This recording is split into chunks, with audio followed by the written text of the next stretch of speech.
ушул эки революцияны эңисе отуруп анан кийин муну кандай жол менен жасаса болот деп мен өтө кеч акыл кириптир мага.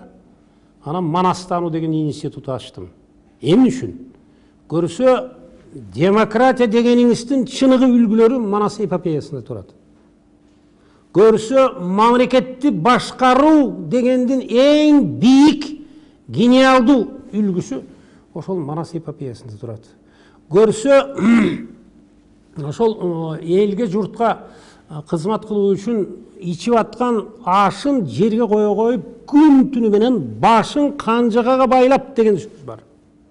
Башын канжагага байлап кызмат кыла турган улуу эр азаматтар ошол Манастын доорунда болгон экен.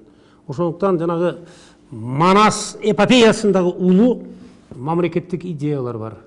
Мамлекетти башкаруу идеясы бар. Элге кызмат кылуу идеясы бар. Ыймандуу болуу, өмүрлүк жар кантип болот?